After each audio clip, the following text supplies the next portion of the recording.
நாளை மறுநாள் அக்டோபர் 2 காந்தியடிகளின் பிறந்த நாள். மதுவிலக்கு அவரது உயிர்மூச்சு கொள்கை. ஆகவே அந்த நாளில்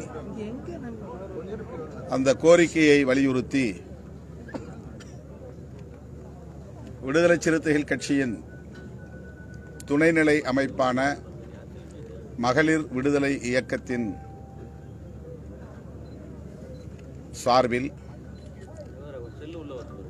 மது மற்றும் போதைப்பொருள் ஒழிப்பு மகளிர் மாநாடு நடைபெறுகிறது. இந்த மாநாட்டில் தோழமை கட்சிகளை சார்ந்த பிரதிநிதிகள் பங்கேற்று சிறப்புரை ஆற்றுகின்றனர். திராவிட முன்னேற்றக் கழகத்தின் சார்பில் அமைப்பு செயலாளர் RS பாரதி அவர்களும் செய்தி தொடர்பாளர் TKS இளங்கோவன் அவர்களும் பங்கேற்க உள்ளனர். காங்கிரஸ் பேரியக்கத்தின் சார்பில் நாடாளுமன்ற உறுப்பினர் சுதா அவர்கள் பங்கேற்று உரையாற்ற உள்ளார். மார்க்சிஸ்ட் கம்யூனிஸ்ட் கட்சியின் சார்பில் அனைத்திந்திய ஜனநாயக மாதர் சங்கத்தின் தலைவர் வாசுகி அவர்கள் பங்கேற்று உரையாற்றுகிறார். இந்திய கம்யூனிஸ்ட் கட்சியின் சார்பில் அக்கட்சியின் மகளிரணி தேசிய செயலாளர் ஆனி ராஜா அவர்கள் பங்கேற்று கருத்துரை வழங்க இருக்கிறார். மறுமலர்ச்சி திராவிட முன்னேற்றக் கழகத்தின் சார்பில் மருத்துவர் ரொகையா பேகம் அவர்கள் வருகிறார். இந்திய யூனியன் முஸ்லீம் லீக், மனிதநேய மக்கள் கட்சி ஆகிய தோழமை கட்சிகளின் சார்பில் மகளிரணி தலைவர்கள் பங்கேற்று உரையாற்றுகிறார்கள். தமிழக வாழ்வுரிமை கட்சியின் மகளிரணி தலைவர்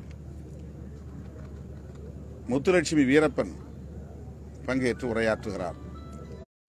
அனைத்து கட்சியிலிருந்தும் மகளிர் பங்கேற்க வேண்டும் என்கிற அடிப்படையில் இந்த உள்ளார்.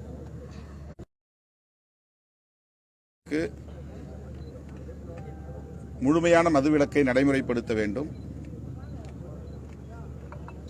மது கடைகளை மூட வேண்டும். மதுவிலக்கு தொடர்பான பரப்புரைகளை தொடர்ந்து மேற்கொள்ள வேண்டும்.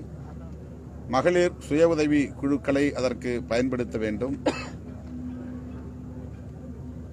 மதுக்கடைகளில் பணியாற்றிக் கொண்டிருக்கிற தொழிலாளர்களுக்கு வேறு துறைகளில் மாற்றுப்பணி வழங்க வேண்டும்.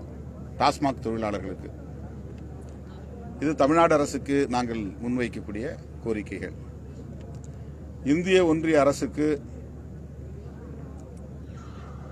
அரசமைப்பு சட்டம் உறுப்பு எண் 47 படி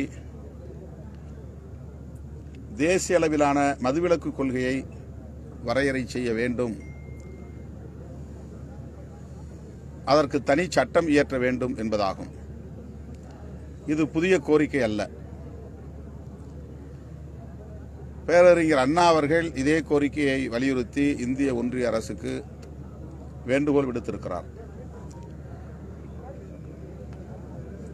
அப்போதைய காங்கிரஸ் அரசு இது தொடர்பாக மதுவிலக்கு ஆலோசனை குழு ஒன்றை அமைத்தது, ஸ்ரீமன் நாராயணன் அவர்களின் தலைமையில். அந்த குழு பல பரிந்துரைகளை 1955 வழங்கியிருக்கிறது. அந்த பரிந்துரைகளின்படி இந்திய ஒன்றிய அரசே மதுவிலக்கு தொடர்பாக சட்டம் இயற்ற வேண்டும் என்பது முக்கியமான கோரிக்கையாகும். மாநில அரசுகள் குறிப்பிட்ட காலக்கெடுவுக்குள் மதுவிலக்கை நடைமுறைப்படுத்த முன்வர வேண்டும் என்பதும் அந்த பரிந்துரைகளுள் முக்கியமானதாகும். அப்படி ஒவ்வொரு மாநில அரசும் மதுவிலக்கை நடைமுறைப்படுத்த முன்வந்தால் தேசிய அளவில் மதுவிலக்கு நடைமுறைக்கு வந்துவிடும்.